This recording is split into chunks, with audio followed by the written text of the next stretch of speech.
জম্মু কাশ্মীরে পেহেলগাম অঞ্চলে যে নৃশংস সন্ত্রাসী হামলায় যে ২৬ জন পর্যটক প্রাণ হারিয়েছেন ও আমাদের ৭৩ ছেলে ভারত মাতার বীর সন্তান ঝন্টু আলী শেখ শহীদ হয়েছেন, তার প্রতিবাদে আজ সন্ধে ৭টা বেজে ৩০ মিনিটে শহীদদের প্রতি মাল্যদান ও নারায়ণপুর ইউথ ক্লাব প্রাঙ্গণ থেকে নারায়ণপুর বাজারের মন্দির পর্যন্ত একটি প্রতিবাদ ও মনোমিছিলের আয়োজন করা হয়েছিল। উক্ত মিছিলে দেশের স্বার্থে সকল ছাত্র, যুব সমাজ, সকল জনগণ সঙ্গে নিয়ে মিছিল অনুষ্ঠিত হয়। Bureau report, crime press, Bengal news. আপনারা যে সবাই মিলে এখানে একত্রিত হয়েছেন তার কারণটা একটু বলবেন?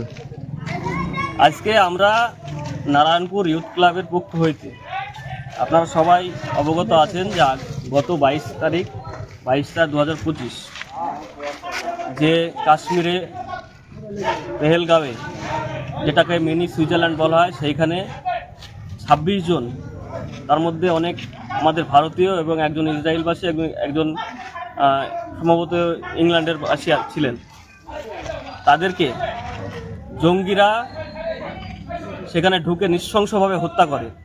এবং তারই প্রতিবাদে তার পরদিন আমাদের ভারত মাতার বীর সন্তান, আমাদের ৭৩ বাসিন্দা ঝন্টু আলী শেখ, তিনি তাদের জঙ্গিদের সঙ্গে তাদের গুলি বিনিময় হয় এবং তার জঙ্গিদের ছোড়া গুলিতে ঝন্টু আলী শেখ নিহত হন। তাই আমরা বলতে চাই যে জঙ্গিদের কোনো ধর্ম হয় না, কোনো জাতি হয় না, তারা নৃশংসভাবে হত্যালীলা চালিয়ে যায়। এখন দেখতে পাচ্ছি কিছু মানুষ বিভিন্ন রকমভাবে বাড়িতে কাজ নেই বসে ফেসবুকে উস্কানিমূলক মন্তব্য করছে, তাতে আমাদের ভারতে যে ধর্মনিরপেক্ষ ভারতবর্ষ, সেখানে সেই ধর্মনিরপেক্ষতা নষ্ট হচ্ছে এবং অনেকেই উস্কানিমূলক বক্তব্য নিয়ে ধর্মের নামে বিভাজন করে বিভিন্ন রকম খেলা খেলছে। এই যে হত্যালীলা, আমি বলতে চাই তা এর সম্পূর্ণ দায়ী আমাদের ভারতবর্ষের যারা শীর্ষকর্তা বসে আছে, প্রধানমন্ত্রী, স্বরাষ্ট্রমন্ত্রী, তারা নিজেদের দায়িত্বে বিফল। এবং আমরা আজকেও দেখেছি খবরের চ্যানেলে যে একজন পুলিশের শীর্ষকর্তা, তিনি কাশ্মীরের ডিএসপি, তিনি জঙ্গিদেরকে মদত দিয়েছেন এবং সেখান থেকে জঙ্গিদেরকে পাচার করতে গিয়ে তিনি 12 লক্ষ টাকার বিনিময়ে গ্রেপ্তার হয়েছেন এবং এনআইএ তার তদন্ত করছে।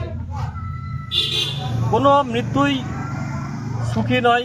সে একটা বিবাহিত, কিছু নতুন বিবাহিত, সদ্য বিবাহিত কিছু মানুষ যারা ওখানে গিয়েছিল ঘুরতে, তারা কর্মব্যস্ততা ফেলে তারা নিজের ফ্যামিলি নিয়ে সুখে শান্তিতে 2-1 দিন হয়তো ঘোরার জন্য উদ্দেশ্যে গিয়েছিল, কিন্তু এত মানুষের মৃত্যু লীলা, এটা সত্যিই খুব কষ্টকর।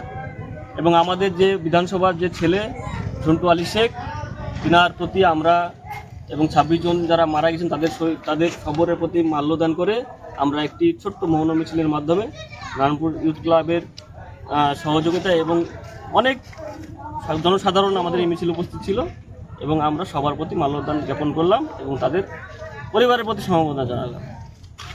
Thank you.